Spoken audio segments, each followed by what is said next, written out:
میرے بھائیوں کہ رمضان میں خوب استغفار کریں.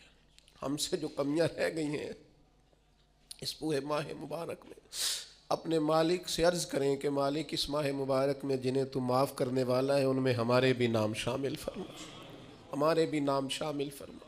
اور بھی عرض کرنی ہے، لغویات اور ابس چیزوں میں اس نے رمضان بھی گزار دیا تو سعادتیں تو برس رہی تھیں، سورج تو نور کا چمک رہا تھا، روشنی تو پھیل گئی. سورج تو نور کا چمک رہا تھا، روشنی تو پھیل گئی، سعادت افروز گھڑیاں تو آ چکی تھیں، پر اس نے اپنی آنکھ کو ہی نہیں کھولا، غافل کا غافل رہا. تو اسے کچھ میسر آ سکتا، کچھ غفلت دور کرنی پڑے. اب دیکھیے ہمارے ہاں محفل ہوتی ہے، لوگ گلیاں سجانی شروع کرتے ہیں 1 یا 2 دن پہلے. کسی گھر میں شادی ہوتی ہے تو لوگ گھر کا آنگن، صحن، چھت اور سامنے والی دیوار سجانا شروع کرتے ہیں 2-3 دن پہلے. اس سے زیادہ نہیں. بڑی خاص بھی کوئی محفل ہو تو 1-8 دن پہلے لائٹنگ لوگ کرتے ہیں کہ پتہ چلے یہاں ذکر رسالت مآب صلی اللہ تعالیٰ علیہ وسلم کیا جائے گا اور یہاں حضور کے تذکار کیے جائیں گے. 2-4 دن پہلے اگر کہیں لائٹنگ ہو جائے تو لوگ کہتے ہیں یار کوئی کمال ہی بات ہے کہ اتنے دن پہلے یہاں اتنی روشنیاں نظر آ رہی ہیں، کوئی انفرادی کام ہے، اس پر نظر جاتی ہے. آپ ذرا رمضان کی شان تو دیکھیں. حضور فرماتے ہیں سارا سال جنت سجائی جاتی ہے. کس لیے؟ حضور فرماتے ہیں رمضان المبارک کے لیے. سارا سال جنت سجا دی جاتی، اس کو تیار کیا جاتا ہے رمضان کی سعادت افروز گھڑیوں کے لیے، ان مقدس ایام کے لیے جو لے کر رمضان سایہ فگن ہوتا ہے.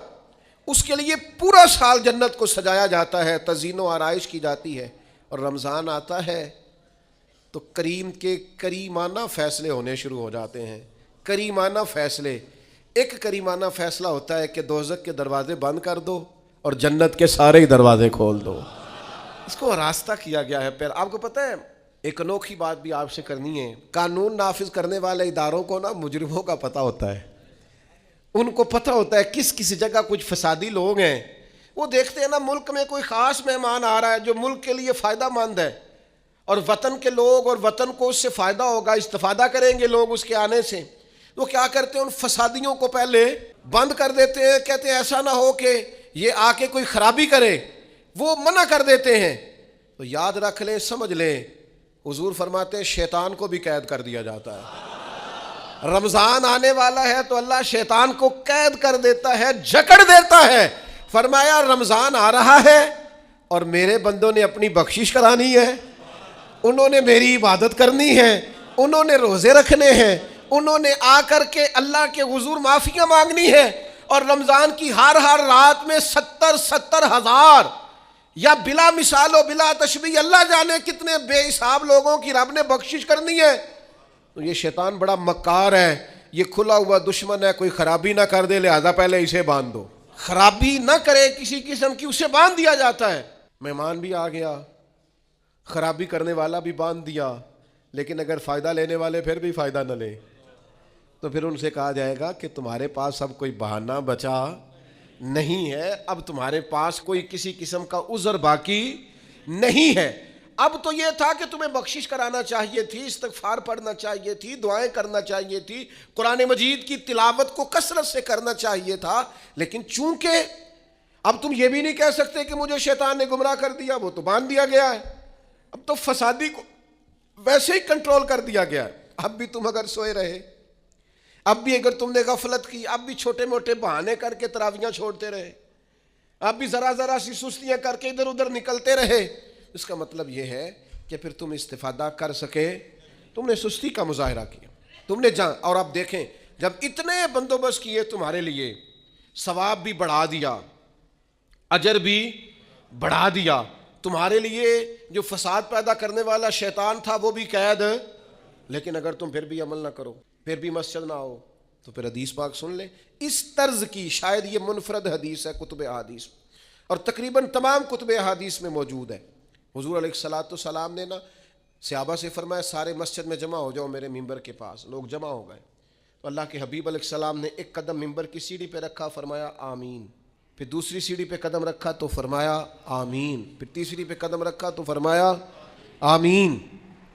تو صحابہ کو بڑا تجسس ہوا، انہوں نے بعد میں عرض کی یا رسول اللہ صلی اللہ تعالیٰ علیہ وسلم کرم فرمائے، بندہ نوازی کریں، ہماری رعایت کر دیں، یہ کیا معاملہ تھا؟ تو حضور فرمانے لگے میرے پاس حضرت جبریل امین حاضر ہوئے، یہ رحمت للعالمین نبی کی بات، حضور کریم ہیں، کریم فرماتے ہیں کہ حضرت جبریل آئے اور میں نے ابھی ممبر کی پہلی سیڑھی پر قدم رکھا تھا تو انہوں نے عرض کی یا رسول اللہ صلی اللہ تعالیٰ علیہ وسلم ہلاک ہو جائے وہ شخص جو آپ کا نام سنے اور آپ پر درود و سلام نہ پڑھے۔ تو میں نے کہا آمین۔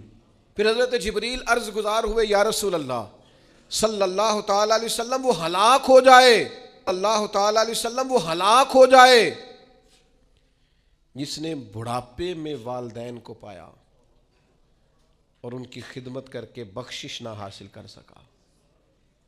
میں نے کہا آمین، اور کریم فرمانے لگے پھر حضرت جبریل نے عرض کی یا رسول اللہ ہلاک ہو جائے وہ شخص جس کو زندگی میں رمضان ملا، جس کو اس ماہ نور و سرور شہر رمضان الذی انزل فیہ القرآن، رمضان کا وہ مہینہ جس میں ہم نے قرآن نازل کیا، جس کو ماہ مبارک، ماہ نور و سرور، ماہ طیب، ماہ مبارک رمضان ملا، پھر وہ اپنی بخشش نہ کرا سکا، وہ ہلاک ہو جائے۔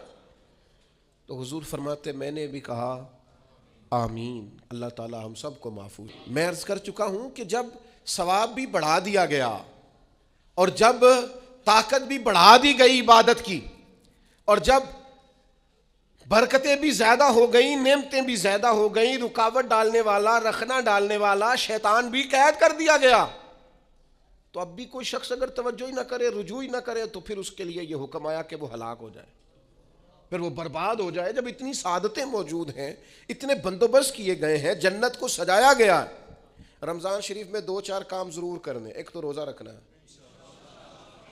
کچھ ہمارے پنجابی بہانے بھی ہیں، پنجابی بہانے، میں جی مزدوری کرنی ہوندی ہے نا، پھر روزہ تو نہیں نہ رکھ ہوندا۔ اللہ نے نہیں سی پتا کہ مزدوری کرنی ہے، تو اللہ نے کیوں فرض کیا روزہ؟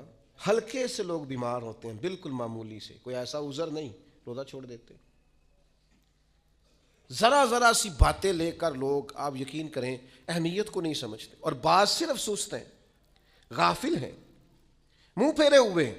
اگر یہ ایک حدیث سمجھ میں آ جائے نا، ترغیب و ترہیب میں اور دیگر کتب حدیث میں بھی موجود ہے، حضور نے فرمایا جس نے رمضان کا ایک روزہ چھوڑ دیا، زندگی بھر بھی روزے رکھے، وہ فضیلت نہیں پا سکتا جو رمضان کا روزہ سے فضیلت اسے ملنی تھی۔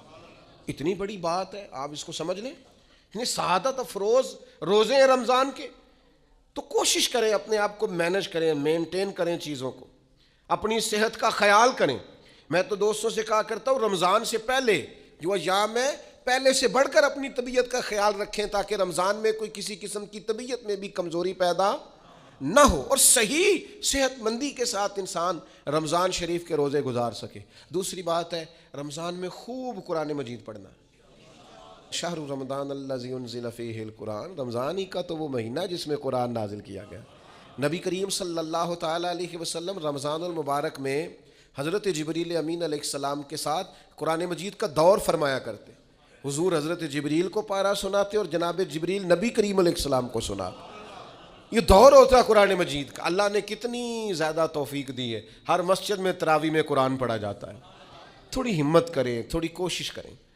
ہمارے بزرگ فرمایا کرتے تھے ایک پارہ گھر میں پڑھا کرو قرآن مجید کا تاکہ تمہیں دیکھ کے بچے بھی پڑھیں، اور ایک پارہ مسجد میں تلاوت کیا کرو، اور ایک رات کو تراویح میں 3 پارے روز قرآن مجید کے ہو جائیں گے تو انشاءاللہ تعالی رمضان ختم ہوگا تو 3 قرآن پاک بھی ختم ہو جائیں گے۔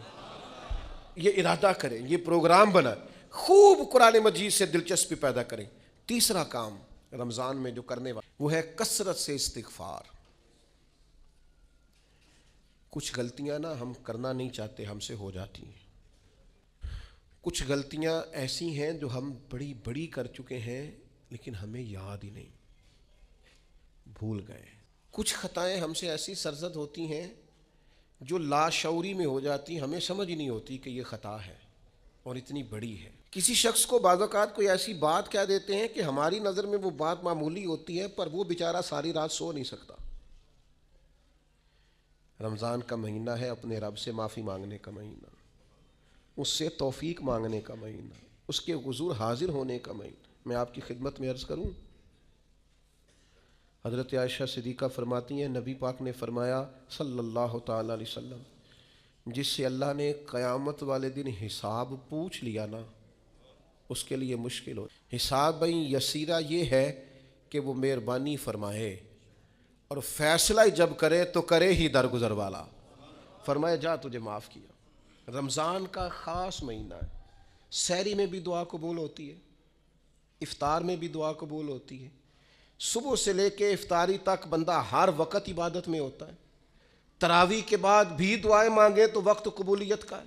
میرے بھائیوں، رمضان کی راتیں بھی قبولیت کی، آخری طاق راتوں کی شان قبولیت کی، لیلۃ القدر قبولیت کی۔ اس دفعہ جھک نہ جائیں اس کی بارگاہ میں سجدے میں، رو رو کے معافی مانگ نہ لیں اس سے۔ ہم برے نہیں ہیں، چاہتے نہیں ہیں، پر ہمارے وجود سے کچھ غلطیاں ہو جاتی ہیں، ہمارے سینوں میں کچھ پچھتاوے ہیں، کچھ من میں باتیں ہیں۔ اس دفعہ اس کے حضور عرض نہ کریں کہ کچھ کمیاں رہ گئی ہیں، دل نہیں کرتا تھا ایسا ہو، پر انجان تھے، نہ چاہتے ہوئے بھی کمزوریاں ہو گئیں۔ رمضان آ رہا ہے، بڑا گولڈن چانس ہے، بڑا خوبصورت موقع۔ بھائیو، رمضان کی ہر سحری کے بعد رب سے معافی مانگیں۔ آپ کو پتہ ہے اتنی بڑی امت مسلمہ لیکن ہر گلی میں کمزور ہے، ہر جگہ رسوائیاں ہمارے ساتھ چمٹی ہوئی ہیں، ہم چاہ کے بھی اپنے بھائیوں کی مدد نہیں کر سکتے۔ میرے پاس ایسے ایسے جوان آتے ہیں جو کہتے ہیں ہمیں بتائیں نا ہم فلسطین کے لیے کیا کر سکتے ہیں، ہمیں بتائیں نا۔ یہ ہماری بے بسی، یہ ہماری غلطیوں کا نتیجہ ہے۔ تو خوب استغفار کریں، اپنی کوتاہیوں کی معافی مانگیں۔ رمضان کی ہر صبح میں، ہر شام میں، ہر دن میں، ہر رات میں مصلی بچھا بچھا کے عرض گزار ہوں کہ مالک تو ہمیں معاف فرما۔ اور میں آپ سے ایک اور بات بھی عرض کروں، شیخ ابو الحسن کو میں پڑھ رہا تھا تو روتے جا رہے تھے، روتے ہی جا رہے تھے۔ حضور اس قدر زیادہ آہوزاری، تو فرمانے لگے میری بس اتنی خواہش ہے کہ جب میں اپنے رب سے ملوں نا تو میرا رب مجھے ناراض نہ ملے۔ تو میں ہر وقت اس لیے تڑپتا ہوں کہ میرے اندر جو کوتاہیاں مجھ سے ہو گئی ہیں، میرا مالک وہ مجھے معاف کر دے۔ ہم نے کوشش کی ہے زندگی میں ماں باپ کی خدمت، لیکن نہیں، ہم سے ان کے حق ادا نہیں ہو سکے۔ کوشش کی ہے بہن بھائیوں پر توجہ دینے کی، لیکن حق ادا نہیں ہو سکے۔ چاہیے تھا اولاد کی تربیت بڑی شاندار کرتے، لیکن سہولتیں کچھ زیادہ دے بیٹھے، لاڈ پیار کچھ زیادہ کر سکے، ان کی تربیت کا بھی صحیح حق ادا۔ اللہ نے عزتیں زیادہ دی تھیں، جواب میں ہماری خدمتیں تھوڑی۔ ہم اپنے رب کی بارگاہ کی حاضریوں کے بھی حق ادا نہیں کر سکے۔ اس نے ہمیں نوازا زیادہ ہے، ہمارا شکر کم ہے، ہم اس کا حق ادا کرنے کا کام یہ ہے۔ نفل کا ثواب فرض کے برابر، فرض کا ثواب 70 گنا بڑھا کے دیا جائے گا۔ لیکن اگر کوئی غافل کا غافل ہی رہا، اس بیچارے کا موبائل رمضان میں بھی بند نہیں ہوا، لا یعنی بے مقصد بے معنی چیزیں، لغویات اور عبث چیزوں میں اس نے رمضان، ان کے لیے بھی دعائیں کرنی ہیں رمضان میں،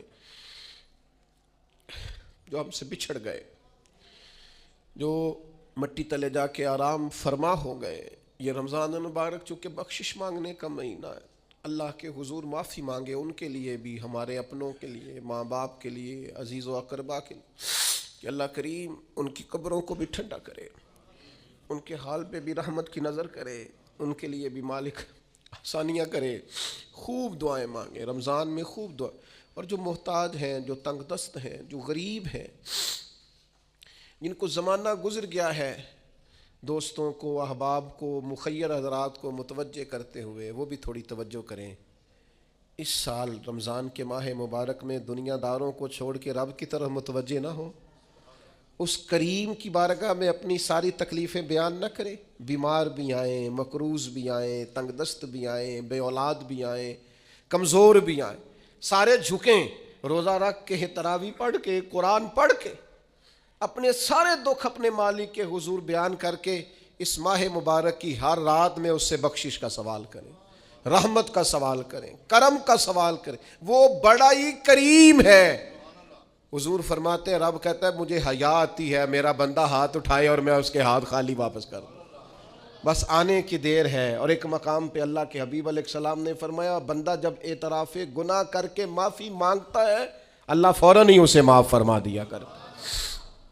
چوتھا کام جو اس ماہ مبارک میں بہت زیادہ کرنا ہے وہ یہ ہے کہ حضور نے فرمایا یہ صبر کا مہینہ ہے، صبر بہت کرنا ہے۔ ایک تو صبر ہوتا ہے نا مصیبت پہ صبر، ایک خواہشات پر بھی صبر ہوتا ہے کہ خواہشیں پیدا ہو رہی ہیں پر صبر کرنا ہے اللہ کی رضا کے لیے، یہ بھی صبر ہے۔ نیکی پر استقامت کے لیے بھی صبر کی ضرورت ہوتی، گناہ چھوڑنے کے لیے بھی صبر کی ضرورت ہوتی۔ آپ کے پاس مواقع موجود ہے معاذ اللہ برائی کے، لیکن اگر آپ صبر کرتے ہیں اللہ کی رضا پہ راضی رہتے ہیں تو یہ بھی صبر ہے۔ نبی پاک علیہ السلام نے روزہ دار کو صبر کرنے کا کہا، فرمایا کہ تو تم نے کوئی بیہودہ بات نہیں کرنی، کوئی گالم گلوچ نہیں کرنی، اور اگر کوئی تم سے لڑائی جھگڑا کرے، کوئی بیہودہ بات کرے تو تم نے کیا کہنا ہے، انی صائم مرتین، تم نے 2 مرتبہ کہنا ہے بھائی میں تو روزہ دار۔ کوئی جھگڑا کرنا چاہے، لڑائی کرنا چاہے، برا بھلا کہے، کوئی الجھانا چاہے تو کہنا انی صائم، میں روزہ دار ہوں۔ یہ وظیفہ یاد کریں گے؟ کیا کہنا ہے؟ یہ وظیفہ ہے پورے رمضان کا، یہ بخاری میں حضور نے بتایا ہے۔ کوئی جھگڑا کرے گھر کے باہر بھی اور گھر کے اندر بھی، کوئی جھگڑا کرنے لگے، جھگڑا ہونے لگے تو کہنا انی صائم، میں، اور ایک دفعہ نہیں کہنا، مرتین، حضور نے فرمایا 2 دفعہ کہنا ہے میں روزہ دار ہوں، میں کوئی جھگڑا نہیں کروں گا، کوئی فساد نہیں کروں گا، کسی بیہودہ بات کا جواب نہیں دوں گا۔ کیوں؟ اس لیے کہ میری ایک شان ہے، میں روزہ دار ہوں، میں اس وقت ایک منصب پر فائز ہوں، میں روزہ دار ہوں۔ یہ وظیفہ پکانا ہے ہر بیہودہ بات سے، ہر جگہ۔ اور حضور علیہ السلام نے فرمایا، یہ بھی بخاری میں موجود ہے، فرمایا جس نے جھوٹ بولنا اور اس پر عمل کرنا نہیں چھوڑا اللہ کو اس کے بھوکا پیاسا رہنے کی کوئی حاجت نہیں ہے۔ جھوٹ ہی نہیں چھوڑا اس نے، ابھی بھی جھوٹ بول رہا ہے، روزہ رکھ کے بھی جھوٹ پر عمل کر رہا ہے، اللہ تعالیٰ کو اس کے بھوکا پیاسا رہنے کی کوئی حاجت نہیں ہے۔ تو روزہ رکھنا ہے، پھر اس کی تھوڑی سی حفاظت بھی کرنی۔ پھر آگے چلیے، 5ویں گزارش، نبی پاک نے فرمایا رمضان غم خاری کا مہینہ ہے۔ آپ کو پتہ ہے جو بندہ روزہ نہ رکھ سکے کسی خاص مجبوری کی وجہ سے، بیماری کی وجہ سے، کسی عذر کی وجہ سے، تو قرآن مجید نے کیا کہا؟ وہ ایک مسکین کو کھانا کھلائے۔ روزے کا فدیہ یہ ہے کہ پھر وہ کیا کرے، روزہ نہیں رکھ سکتا تو مسکین کی خدمت کرے۔ شرعی حکم یہ ہے کہ کسی نے اگر روزہ توڑ دیا رمضان کا تو 60 روزے رکھے، 60 نہیں رکھ سکتا تو پھر 60 مسکینوں کو کھانا کھلائے۔ تو بار بار روزے میں مسکین کا ذکر آ رہا ہے۔ نبی کریم صلی اللہ تعالیٰ علیہ وسلم نے ارشاد فرمایا جس شخص نے کسی روزہ دار کو افطاری کرائی